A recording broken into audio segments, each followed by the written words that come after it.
Someone wanted to know, with all the negative stuff about Chief J Strongbow out there from your colleagues, and you speaking so highly of him, why do you think so many people had negative opinions of him? Because they probably didn't like what he had to say. I can't comprehend that. I can't comprehend that because Cheif was everything to me. He was my second dad, and he watched out for me. And you guys have all the right to say, well, Mario, you were a tiny little tadpole in this huge ocean. Maybe Strongbow, patted you on the head and took care of you, and you're probably right. You're probably right. But Cheif was kind of like Andre. If Cheif loved you, he loved you. If he didn't, he didn't. And there'd have to be a reason. See, Cheif had a lot of moral character. See, Cheif was a stand-up guy. And if you were a stand-up guy, then you got along with him. If you were somebody who made trouble, spread rumors, you're always in the drama, you're always getting heat on people, Cheif wanted nothing to do with you. Because you're just spreading too much gaga, and your focus is on the wrong thing. You know what I mean? So it's like the first day in the dressing room, July 31st, 84, and I said, Mr. Strongbow, what would you like me to do? And he said, see that chair? See that chair? Sit there and keep your mouth shut. Just shut up. I said, okay.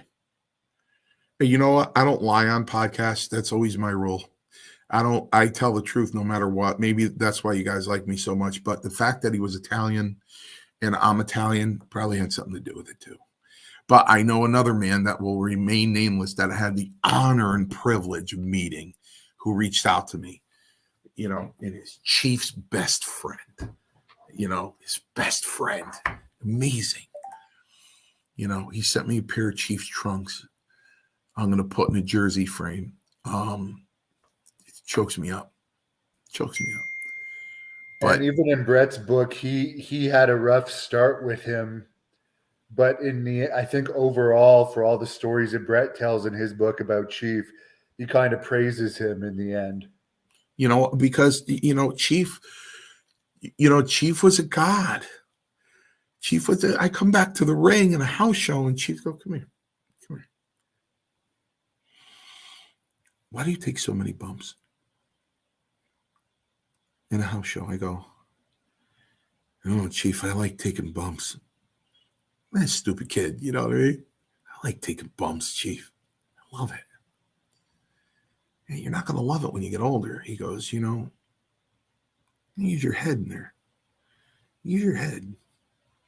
And it wasn't until social media that I really understood what he meant.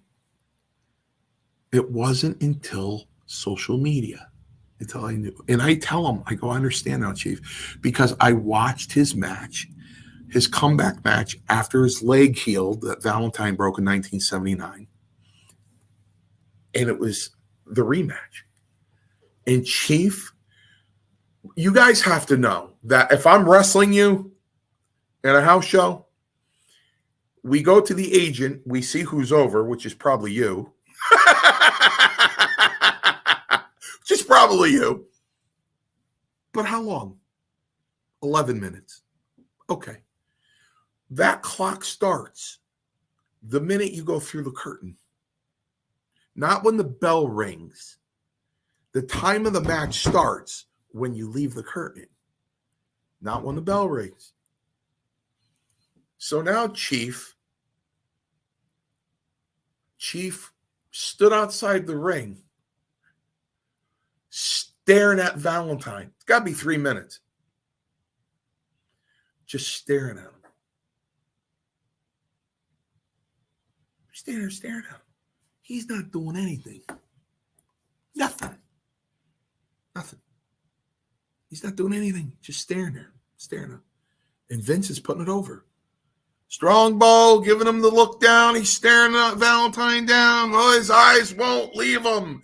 His eyes won't leave him. Look at Cheif staring down Valentine. Now, in the way of psychology, there's one or two ways of doing this on a revenge match. Either you do what Cheif did and stare him down to intimidate him, or you come running from the curtain in the ring and just start hammering the guy because it's a revenge match, right? Cheif is just staring him down. And then he gets in the ring and, he starts dancing toward him and stuff like that. Well, for God's sakes, they really didn't do anything for like 5 minutes into the match. So the question that was posed on a Q&A run by Howard Finkel, it was, I had no right being up there. I had no right being up. Listen to this. No, I sat up there going, what the hell am I doing up here? God bless Joe Bruin. It was, here's the lineup. Harley Race,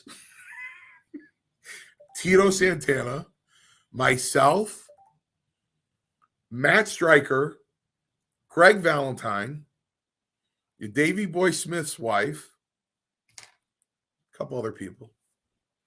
So you could ask anything you want in this intimate question and answer session. So a fan said that the Howard Finkel goes, Greg Valentine, you had a rivalry with Strongbow. What is the biggest thing you learned working with Chief J Strongbow? And he said the biggest thing I learned working with Chief J Strongbow was that less is more. Less is more. And Chief got over, as far as dealing with him, if Chief's got a bad story about you, especially a story of dishonesty, he's going to come in with an idea about you to begin with. You're in the hole already. You know what I mean? If it's a story of dishonesty or you screwed somebody over or you stole money or anything like that, he's not going to be happy. And you're not going to start out on the right foot. He can be very critical about your work in the ring, and maybe guys took offense to that.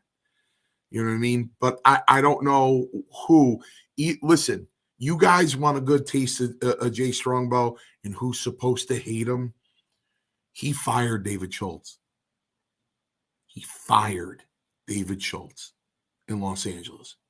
Had him cuffed, arrested, and taken away. I welcome all of you guys to buy Don't Call Me Fake by David Schultz. He praises him throughout the whole book.